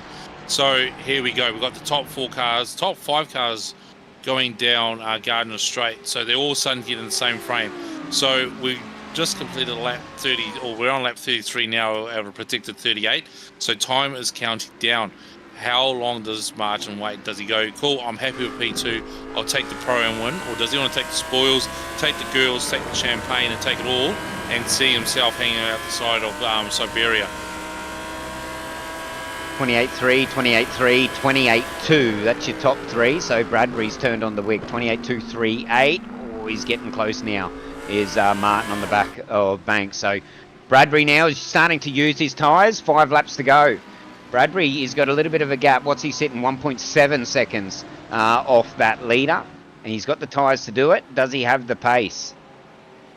Yeah, that is the question. But Dyson, RSAC, a 27.885 at lap 33. He is sitting on 13 lap old tyres. Mate, he is making this thing into something going to be very, very awesome in the next lap or 2. Pringle's matching Dyson's pace with a 27.626 that time round as well. He's got, what is he sitting on, a 12 lap stint on tyres, so he's got 1 lap cleaner than Dyson, and matching him with pace. With that little bit of the incident early on, I'm not too sure whether he's going to have the laps to do it, although he is in the draft of Foster, and that always helps. But yeah, if you look just up ahead, Dyso's in the draft of Bradbury. So here we go. So she's now going to be on for young and old, or young and young, or your Audi versus your Ferrari, whatever your poison is. So yeah, we're getting down to the closing laps, 5 to go. So now this is where the cool heads prevail. This is where the elbows start to happen. So we've got 5 minutes left. Here we go. Dyson is now looking to take the move onto Bradbury. Bradbury is now making that Ferrari as wide as a school bus. But is Dyson going to force the issue, or is he going to let it happen naturally? So see if there's going to be a bit of a crisscross. I think Dyson will try and set up Bradbury here going down and over Lukey Heights and down into MG. So here we go. Yeah, he's moving all around. Here we go. Yeah, so Dyson's going to go the long way round, trying to get the inside line. We've seen him make the move there. And Bradbury tries to cover, just doesn't have the speed. Watch the crisscross. Can he get it done? He holds the nose still. There's no overlap. No overlap there. So Dyson makes that move. So 5 laps to go, but we're not going to get it because we're now under 5 minutes, running at about 1.5 minutes per lap. So we've probably got around about 3 minutes to go. Banks, Martin, Dyson, that's your 3 at the moment. Martin starting to really turn up the wick with a 0.4 of a second gap. So Dyson, clear air now. Did he leave it too long to make that pass? So only time will tell, mate, but Martin really is starting to put the pressure on. So it's all about the top 4 now in that. Banks, Martin, Dyson, Bradbury. Yeah. So that so Dyson made very, very quick work there of Bradbury, which has let him escape very quickly to try catch up to Martin. Now, at the moment, we are seeing a bit of a gap, but judging how quickly Dyson caught Bradbury there, I think he'll be on there, and I think this will be a last lap shootout. So we've got what we've got left. We've got 3 minutes remaining, so I think you might be right there, Pete. We'll have 2 laps, maybe 3 if we're lucky. So it's quite remarkable. About 10 laps ago, Dyson was off in the weeds, facing the wrong way. Now he's coming back, and he's back on the podium. Yep, definitely. Time can heal some mistakes when you've got pace. That's for sure. I just touch note on Pringle. Pringle's really firing. 28.2. He went last lap, quickest out of the top 10. So.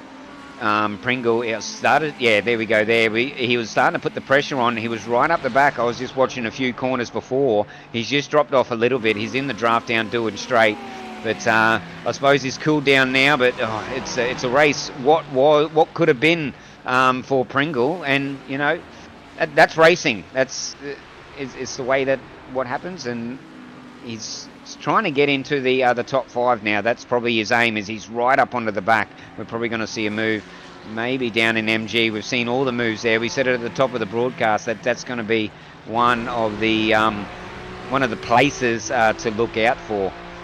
Stephen Banks, Jason Martin has swapped positions, but have a look at this. A little bit of a bump going into to MG, and they've swapped back again. So so I did see Martin. He did have that lead there for a little bit. So a little bit of crisscross action up the front. Did he make that pass too early? Did he burn out the tyres getting that pass done? So, well, we were just off looking. It was Martin to the lead, then Banks again. So there was a crisscross there somewhere. We may be able to dig up what happened. But Banks, cool head, isn't he? He's like, okay, you have it, but I'm going to get you back, and that's what's happened. And look who is coming up in the back there, Dyson. So what's happening now, as I spoke to earlier in the race, the guys are going to start backing each other up because they're now blocking. And, mate, you don't want to be backing yourself up against somebody like Dyson that is just ripping shreds out of these guys up to half a second quicker. Did I just see the white flag there, guys? You may have, because we'd be looking at around about probably 1:20 to go. If our producer can back us up on that, it may be. I didn't see it, but it should be on our totem if it is a white flag, mate. But okay. Our top 10, Banks, Martin, Dyson, Bradbury, Pringle's your 5, Foster, Gray, Foster, Lawrence and Phelps is your 10. Yeah, great stuff. All right, so here we go. Now, this is where Martin put the move on Banksy last time around. See if he can do it. No, he's too far back. So, but that doesn't mean he's not going to set him up to go around Siberia, turn 7 up into the hay shed to try to set up that move. But it looks like he's a little bit too far back at the moment. Oh, a little bit of a grass moment for Banks. But they look like they're keeping their lines and their pace as well. You'll probably see a dive somewhere here if there is going to be one. Is he going to be close? No. White flag is out this time round. Yep. So it says final lap here. So is this the final lap, or are we going on to the final lap? Well, I don't know. iRacing plays funny games. Let's see if it goes checkered this time. But if it is checkered, Banks will win this thing. It looks like. Yep. With the weaving. Checkered flag. Congratulations, Banks and Martin. What a fight and what a race from Martin, guys. Absolute legend. And a Pro-Am into P2. He did have P1 just for a split second there, but Dyson to come back in P3. That was pretty cool, mate. But well, then races, then dying laps. I was guessing, but it just answered our question. Tyres wasn't really a thing, wasn't it? With Dyson, he rounded up Bradbury like he was standing still, and he had 5 lap older tyres. So it wasn't tyres at the end. Yeah, exactly. So, look, as much as we talked about strategy, talked about fuel and tyres, it didn't really matter towards the end. It was just that big moment between Pringle and Dyson that really changed the momentum of this race, especially around that critical pit strategy time there. So it's going to be very interesting to hear from the top 3 and hear from Dyson to actually what happened with Pringle and get his view on it. Yeah, well, I'm not too sure what race control's call was on that, if that's still going to be pending, but you would think because it happened with quite a few laps to go, the race control probably would have wanted him to serve it on the track. So you can probably say where he's finishing is pretty safe to say that was deemed a racing incident. Yeah, exactly. So, but no, again, congratulations to Stephen Banks. Awesome livery to celebrate tomorrow, being Anzac Day here in Australia. And but also, I'd like to thank our sponsors, everything Simulated. Thanks for coming on as number 8 sponsors to make this happen for us. Aerial Auto, Art Lucas Auto, Lucas Oil, and Outlaws Slot Cars and Pluckers Auto as we have a look at our car 17. It's pretty hard, I'll tell you. It's pretty hard to rip a skid in these cars with all the assists. So definitely, he's having a good crack of it. Yeah, do it on the grass, mate. Much easier. He's ripped the front out of it to boot, but he doesn't need it anymore. Good drive. All right, no worries. Just finished racing. I'm just about to do interviews.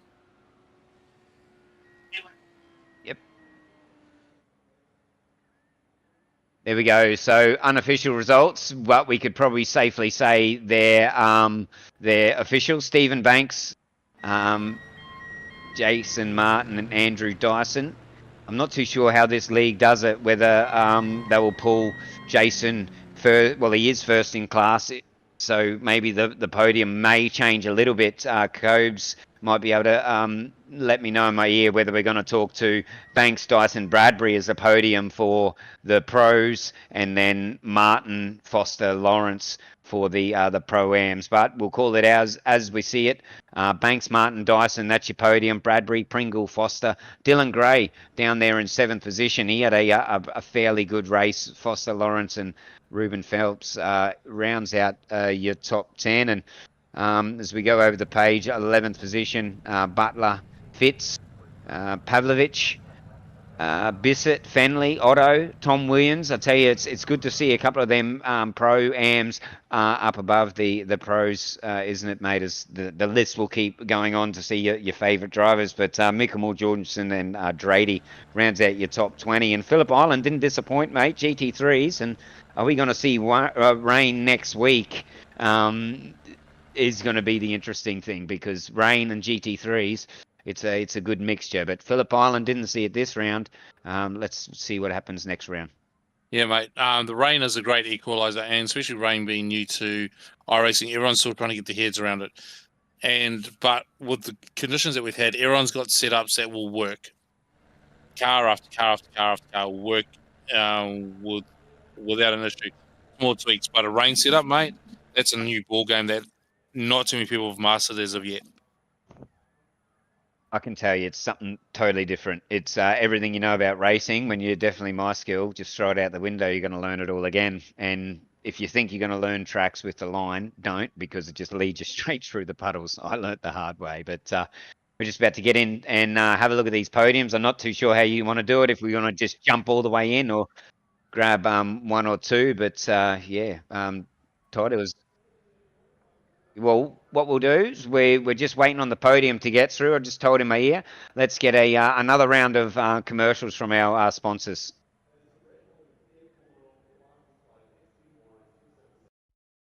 Racing isn't easy, but experiencing it is. iRacing puts you in the driver's seat with the industry's leading sim racing game. Drive on laser scan replicas of the greatest racing circuits from around the world. Go head to head against other drivers chosen by skill-based matchmaking to ensure competitive racing at every level. Compete across all your favorite series in officially licensed cars engineered to deliver the most accurate driving experience possible.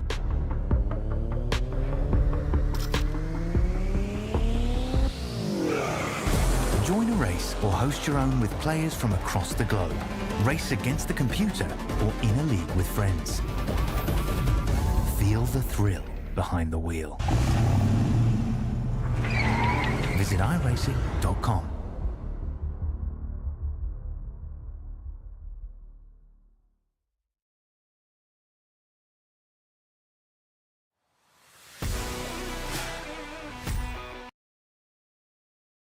Once again, we've got two of the three of our Pro-Ams in, and what a drive from Jason Martin. He got P2, and we've also got Mark Foster, who took our P3 for the Pro-Am. So we'll start with you, Mark. Well, what a race, mate. Phillip Island didn't disappoint, mate. You had it all going on. I definitely...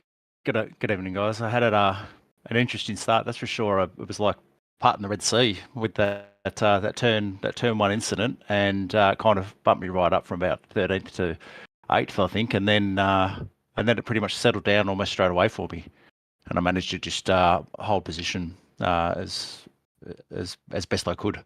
Yeah, we was talking about it even before the race started, that it seems with the nature of this beast, Phillip Island, and with the GT3s generally a rolling start, you get down there and you fan out. We didn't really see that. It fanned out a little bit in the mid-pack.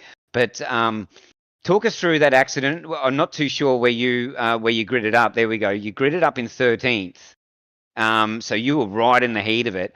Talk us through, how'd you feel when everything went to shit in front of you, sort of thing? Did you get through pretty easily, or did you have to fight the wheel to sort of get around? How did you see it, and how did it feel?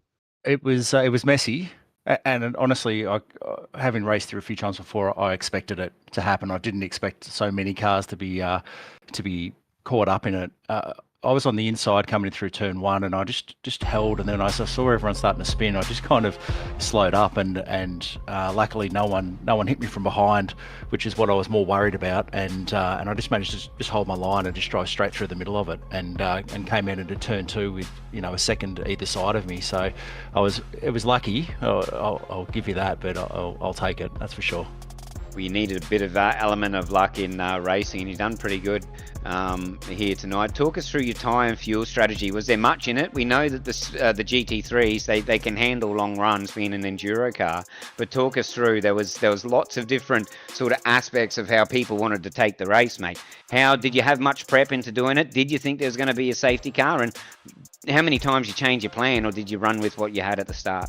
I ran with what I had at the start. It's my first time racing in this league, so I didn't actually know whether there would be safety cars or what to expect. So I knew that I basically went 40 litres and then 60 litres, and I actually overfueled in the end. So because I knew that I didn't want to be sitting there waiting for my tyres to change just with a little splash and dash. So I just planned around how long it would be to take the tyres, and then I just went with that. Luckily, it kind of worked, but I lost a bit of time to Dylan after the stop. It was a great drive. You ended up P2 in Class 8 overall. Todd, anything you'd like to add? No, it was quite interesting, your strategy, because you were one of the first ones to stop. So you actually ran that a little bit short on the first part, and then you ran quite long. So what was it running so long on the 21 lap stint there towards the end? Well, I knew I knew the tyres would handle it, so I wasn't worried about tyre or losing grip or anything like that. So I was quite comfortable in pitting early and just making sure that I got that out of the way. And like I said, I didn't want to be sitting there just twiddling my thumbs while the tyres were changing. Yeah, great stuff. So it was actually quite nice to see someone take a gamble, run a little bit short. So were you a little bit light at the start to get you away, get you through the melee, or were you quite heavy on fuel to start with? Nah, 40 litres, so about half. Yeah, cool. No, that's cool, man. It was a great race. You kept it nice and clean. As you said, the seas parted way for you, and you just moseyed way through there, and you had a clean race. Yeah, thanks guys, appreciate it. Shout outs to, mate, who you got that brings you here, mate, and who's your support? So just all the guys in the Fairly Average Racing team, just thanks for their support, and just my personal sponsors. I've got Colourful in Toy Store and Fred Peanut Kids Boutique in Mornington. So thanks to them. Awesome, mate. Well, everyone needs sponsors to get you by, and of course they would do you proud. But congratulations on your podium today, mate. P3 and 8th overall. P2 and 8th overall. Appreciate it, guys. Thanks for the call. Cheers. All good, mate. Jason Martin, you got to wait just a little bit because we got our P3 a little bit asked about. We got Lawrence in here now, mate. We probably should have waited a couple more minutes. You got P3 in class and 9th overall. How was that for you, mate? Did you keep your nose clean at the start of the race? Yeah, I managed to avoid all the chaos into the first lap. Yeah, like Mark said, it's part of the seas, and away I went. Just only picked off a car or two every now and then. And how'd your strategy go for you, mate? Did you start with a plan and finish with the same one, or did you have to change? No, I just went in it with the same plan, 70 litres, and then just put in what I needed to get to home, and 4 new tyres as well. And how'd you find the competition here today, mate? It looked like it got a little bit rough at the start, and then it all sort of settled down, and then we had some ripper battles towards the end. How'd you find your competitors? It was really good tonight. Last round at Sandown was a little bit chaotic. I think I finished well outside the top 10 in those 2 races, but tonight was a lot better, a lot cleaner, and yeah, it was thoroughly enjoyable. I didn't have high hopes for this race after putting in some practice the last week or two, but yeah, pleasantly surprised. Phillip Island can be a bit of a track. It's a love or a hate track. I feel I love it as a commentator, hate it as a driver. But you've got so much mowing that you can do, and it takes so long to get back onto the track if you make an off track. But we didn't see as many as I thought, did we, Todd, mate? No, exactly. So you did mention that you had a bit of a rough start to the series. Sandown didn't go to plan. Tonight's gone to plan. You're on the podium, but we're going to the bull ring. We're off to Autumn Park for the next one. So how do you think you're going to fare in the next race? Just qualify as high up as I can and just hope that there is no chaos at the start again, and just try and keep clean, because I know that track is almost impossible to pass on. It's really, really tight, and I actually really like that track too. Oh, so we will pencil you down as one of the eyes to keep out for then, if that's a really good track that you like. Maybe not, who knows. Hey, we don't want to put the commentator's curse on you just yet, but we'll definitely keep an eye out for you. All right, thank you.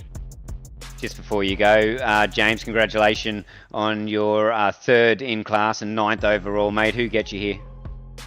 SCCR Sim Sports, like to thank them, and my coach Gian Luzzi as well for all his hard work he's put in these past couple of weeks with me. He's a great guy and a super quick driver, mate. Well, congratulations again, and we'll see you at Alton Park next round.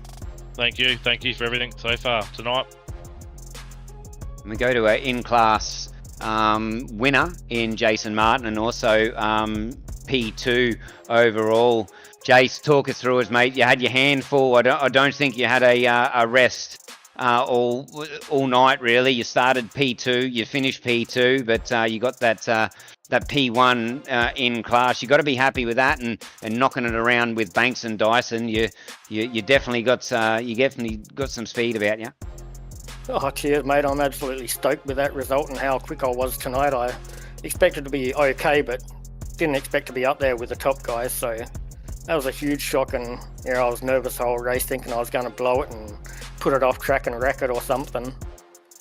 Talk us through that pass, mate. We missed it. Unfortunately, we're back in the pack when you briefly got that pass done on Banksy, but I think he may have done a crisscross maneuver on you, mate. Talk us through that. What happened? You did lead the race just for a little bit there towards the end. What was the move, mate, and how long did you stick in the lead for?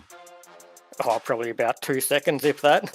I think he got loose on exit or something, and he messed up the exit, so I was able to get the drive on exit and get a good run and just stick my nose into the lead for a little bit, but then he had the inside and flew back by me again.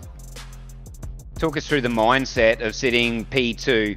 Now, I think in commentary I called it, well, you're happy to be leading your class, but you want to be leading overall. How did Jason Martin think, mate? What was your mindset when you were sitting behind Banksy? It was like for an eternity. You were sitting behind there. What were you thinking? Were you happy with second, or did you really want to go for that first overall?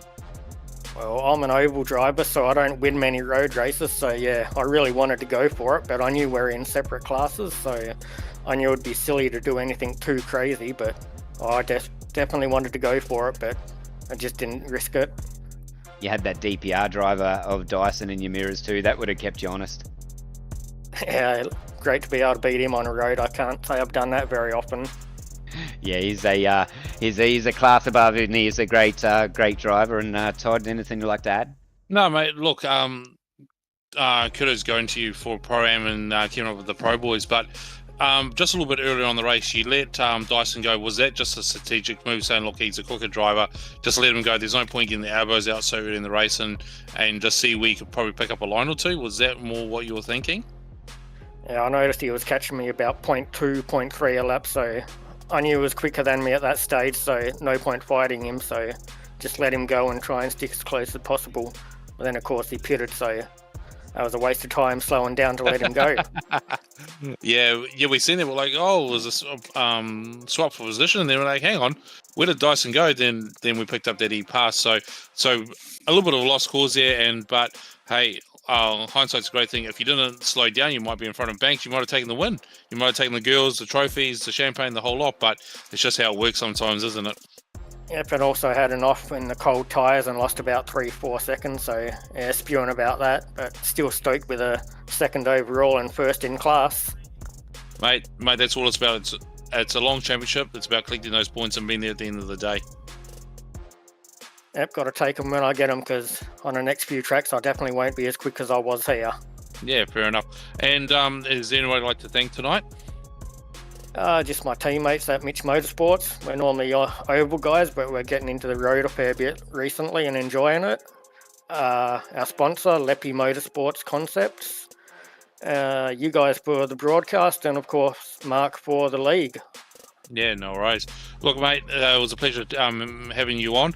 We'll let you go because you've already said your bit. So we'll get the pro guys up here and we'll keep the show moving. Cheers, mate. Enjoy your time. We'll see you next time. Oh, that's the Pro-Am interviews out of the way. It was good to hear from Jace there. He's an oval driver, and he beat Dyson. He was happy with that, and I think most of them were to get in front of him. But definitely them Pro-Am drivers, especially Jace Martin, is going to be a force to be reckoned with. And well, we've got the three pros in here right now, and we'll start with you, Robbie Bradbury. Nearly done a Bradbury there, mate. There was a bit of an incident in front of you, but talk us through that race, mate. The start was a little bit dirty. It cleaned itself up. You started fifth, you finished fourth, but third in class. You've got to be happy with that. I think Robbie's popped off. He popped up a note that he's not feeling too well tonight, so unfortunately couldn't make it for the interviews. Yeah, he's pretty crook, unfortunately, so he does apologise. He can't make it. Well, I started my spiel a little bit too prematurely, but congratulations to Robbie anyway. He had a good race. He finished P3 in class, and and P4 overall. So the next one up is Daiso. talk us through that. The start, mate, is a little bit dicey, but pardon the pun there, and that incident with Pringle. I thought you were letting off to redress that. I'm not too sure what happened there. How did you see it? I suppose I'll start with the start of the race. The start was pretty clean up until we got to the first corner, funnily enough. No, it just looked like a case, just looking back at it, it looked like a case of 3 into 1 doesn't go. And so I was slowing right down, waiting to sort of get through the middle when they all spread. And I found myself going slower and slower and slower. And I thought, gee, I'm going to have to go hard left here and cut the track to not get run over. And I went on the grass, and then suddenly the seas parted, so I had to get back on the track and get going again. But everyone was heads up, and they saw what was happening. So everyone was taking it really easy, and everybody else who sort of didn't get involved in the initial crash there made it through, so that was good. And then got going again. Past few cars, had a bit of fun there. Some guys battled, some guys didn't, which is pretty much par for the course, and had some fun with it anyway. Then pitted. Actually, Jason let me go, and I was like, "Oh, gee, don't let me go. I've got to pick this lap." So he let me go, and I pitted anyway, and come out. And then got going again, and got up behind Jackson, and everything was all pretty good to go. And then we got down to MG one time, and suddenly he was a lot slower in the middle of the corner. And I initially had going through my head that he had a slowdown. I thought, no, there's no way you can get a slowdown here. This is all within like a tenth of a second. And the next thing you know, I'm running him over, and I thought, gee, what's going on here? So I thought maybe he had a box of neutrals, or his throttle just didn't work or something. But no, he did explain that he had a heap of understeer. And so he was really slowing it up in the middle of the corner there, and went back and looked at it, and he had the wheel absolutely cranked and wasn't really responding. So, and then suddenly it did, and that's when I arrived in the back of his car. So, what do you do? It's one of those things. That's the way it goes. And I was slowing down, and I thought, no, it's probably not my fault, so I just kept going. I'm glad you brought that up too, because I said in commentary, I'm like, is he redressing? I think Dice is redressing here, and then because the gap, I was watching the interval between you two, and it was slowing. I'm like, he's redressing here, and then you just took off. So, and then we changed the cameras, and we went on with it. So I thought I would got that one balls up there, Todd, but he was in fact redressing there for a split second. Yeah, mate, and it was good to see the sportsmanship that you tried to do the right thing, but just got to be a little bit cheeky. Sometimes you just need to up and go and just wait for the course to come. But, mate, talk us through that last 10 laps there, mate. You were on a mission.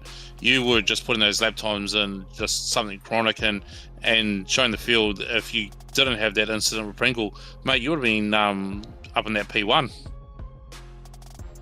Yeah, definitely. I mean, if we didn't have the incident to begin with, it would have been likely that Jackson probably could have won the race, because all you would have had to do was probably defend a couple spots, and that would have been the end of it. So I don't know if I would have been, down the road or anything. It would have been a battle, I think. So yeah. Oh, that's why it's motorsports, mate. Anything and always does happen. Yeah, that's exactly right. But we'll see what happens. I mean, if I get a penalty, you get a penalty. It's the way it goes. But that's why I thought I'll just go ahead and see what happens, really. So. Sorry, mate. What do you take out of this round? Obviously, we just heard you're going to have a battle with Jackson, definitely. But what do you take out of Phillip Island going to Alton Park? There, almost like chalk and cheese. It's going to be a lot harder to make overtakes. Do you like Alton Park? How do you think you're going to go?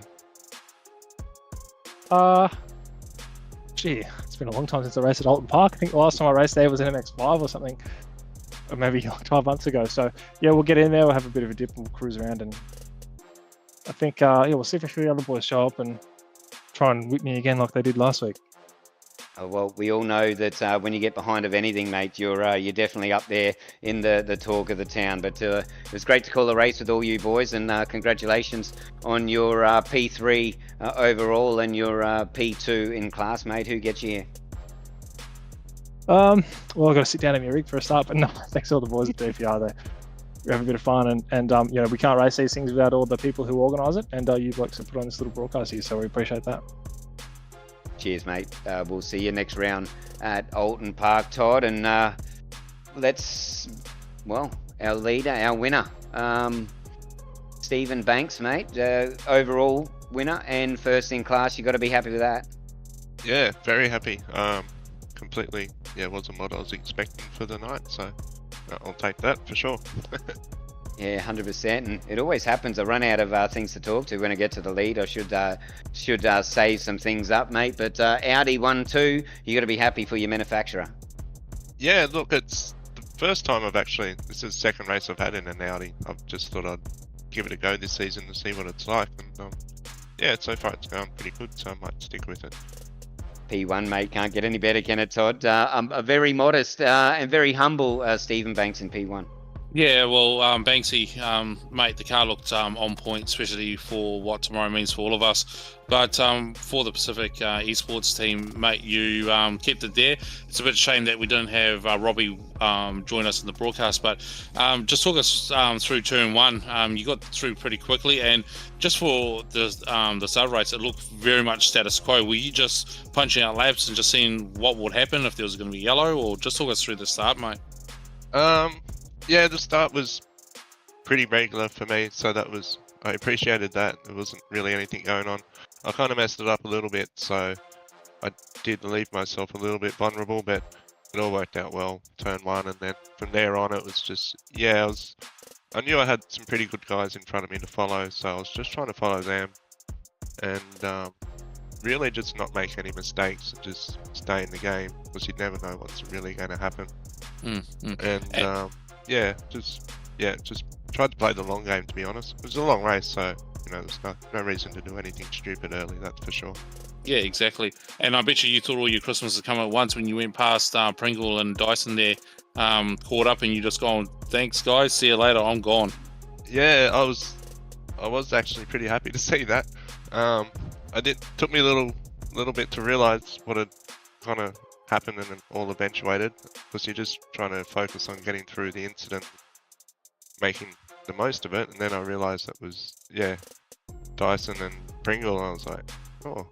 I said to the boys, just watch out, there's an incident, I think it's Andrew. And I tried not to sound too excited, but inside, I was feeling pretty good about it all. But unlucky for them, like it was, I knew I was starting to struggle down in that corner just towards the end of the race as well, and I really appreciate Jason behind me, who, I think we realised that we were both leader in class, so we didn't race too hard and just tried to keep our pace up. But I felt like I was holding them up there at times. But then my car was really, really strong on the exit out of the corners, so it would always set me up for a good run down the straight. And that pretty much set my whole race up, just my exits. So it was good.